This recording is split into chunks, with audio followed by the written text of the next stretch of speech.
ఇది కొత్తగా ప్రభుత్వాలు ఏర్పాటు చేసింది కాదు. మనకంటే అంటే మనం సరైన జీవన విధానం లేని వాళ్ళ దగ్గర, లేదా మనకి అంటే ఈ దేశం ఎలాంటిదంటే, నాకు 2 పూటల తిండి ఉంటే ఒక పూట తిండి లేని వాడికి నా ఒక పూట తిండి ఇచ్చే సంస్కారం ఈ నేలది. లాల్ బహదూర్ శాస్త్రి గారు was the prime minister. War జరిగినప్పుడు పాకిస్తాన్తో, he want everyone to give up rice for half a day, one meal in a week, or 1 day in a week, 1 day in a week. And always అంటే తోటి మనిషి కష్టాల్లో ఉంటే సాయపడటం అనేది any human evolvement వచ్చే సహజమైన మాట.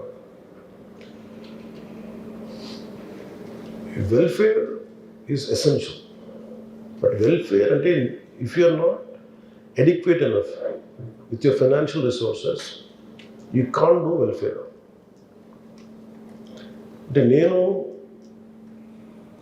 రైతులకి ఇన్ని కోట్ల డబ్బులు ఇవ్వగలిగాను, లేదంటే మన వరదలు వచ్చినప్పుడు ఇన్ని కోట్లు, ఒక 5 కోట్లు అనౌన్స్ చేయగలిగాను.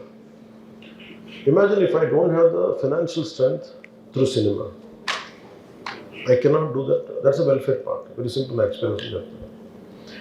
స్టేట్ కూడా సపరేట్ కాదు కదా, ఇట్స్ నాట్ ఒక faceless mechanism, it's filled with individuals. So development is very key aspect in this.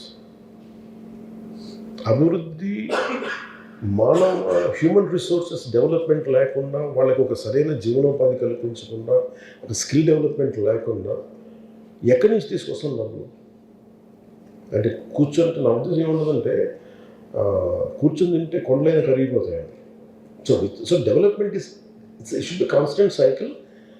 The objective of welfare should be welfareless dependent quotient తగ్గించాలి. అంటే వెల్ఫేర్ డిపెండెన్సీ మీద ఉంది అంటే it is a failure on society. అంటే we're not making people self sufficient, we're making them dependent.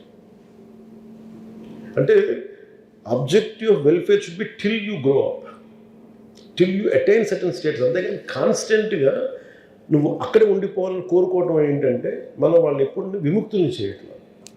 The true spirit of constitution, the true spirit of Ambedkarji is not been unleashed. అంటే ఎంతసేపు వాళ్ళని welfare మీద పెట్టేదో అభివృద్ధి పెట్టకూడదంటే something is wrong there. So మాకు ఏమైంది అంటే, we want development, at the same time we want welfare to go hand in hand till where it is not needed. దాని సంఖ్య తగ్గాలి.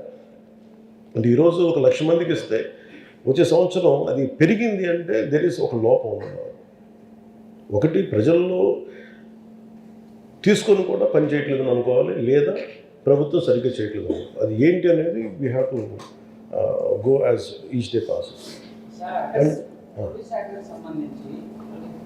ఎట్లా పీడిఎస్ రైస్లో ఎంత అక్రమాలు జరుగుతున్నాయో, అటవీ శాఖకు సంబంధించినటువంటి అంశంలో చాలా అక్రమాలు ఉన్నాయి. ఏంటున్నాయి? మీరు మాచర్లలో మహారాష్ట్ర అధికారులపై దాడి చేశారు. ఎందుకంటే అక్కడ ఉన్నటువంటి అటవీ శాఖ జంతువుల్ని తరలించేటటువంటి ప్రయత్నం అలా అనేక ప్రాంతాల్లో జరుగుతున్నాయి. అటవీ శాఖ అధికారులు చాలా నిర్లక్ష్యంగా ఉన్నారు అనేది కూడా కొన్ని ప్రాంతాల్లో తెలుస్తుంది. వాటికి సంబంధించి మీరు ఎలాంటి చర్యలు తీసుకోబోతున్నారు? అనేది చాలా ఇంపార్టెంట్. No, basically safeguarding అటవీ సంపద. Okay, let me come back. Oliver Ridley turtle. ఒకసారి భాష మాట్లాడి మర్చిపోవాలి. ఆలివర్ రిడ్లీ టర్టిల్స్ నాకు నిజంగా చాలా, అంటే ఇది నాకు తెలియలేదు. నేను మన ఏజెన్సీ ప్రాంతానికి వెళ్ళినప్పుడు స్టేషన్ వైజాగ్లో ఉన్నాను. వైజాగ్ వెళ్తే ఈవెన్ నాతో పాటు నా భార్య, నా కొడుకుని తీసుకెళ్ళాను. నా సెకండ్స్ తీసుకెళ్తే నేను రాగానే చెప్పారు, ఒక తాబేలు చచ్చిపోయింది, ఆలివర్ టర్టిల్ చచ్చిపోయింది అని చెప్తాను. ఫోటో చూపించారు. ఐ థింక్ ఇది ఇక్కడికి ఎందుకు వచ్చింది, మేబీ తను చెప్పింది నాకు ఫస్ట్. ఇది సీజన్, బ్రీడింగ్ సీజన్ ఎందుకు వచ్చింది అంటే రీజన్ ఆఫ్ డెత్ తెలియలేదు నాకు. సో నేను ఈ పనిలో ఉండిపోయి నాకు అది ఉండిపోయింది లోపల. సో ద మూమెంట్ ఇది నాకు ఇది కూడా నాకు ఎవరో మన ఆఫీస్ నుంచి నాకు ఇమీడియట్గా వస్తే చెప్పాను, నాకు ఇట్లా చనిపోయింది, 100 పైన చనిపోయినాయి అంటే నాకు ఇట్ వాస్ క్వైట్ అలార్మింగ్ అనిపించింది. అది నా ఉద్దేశం ఏంటి, ఏదన్నా పొల్యూషన్ చనిపోయినాయా ఏంటో ఇమీడియట్లీ ఇది ఎప్పుడు మొదలు ఇక్కడ ఆ రోజు మనం కడపలో ఉండగా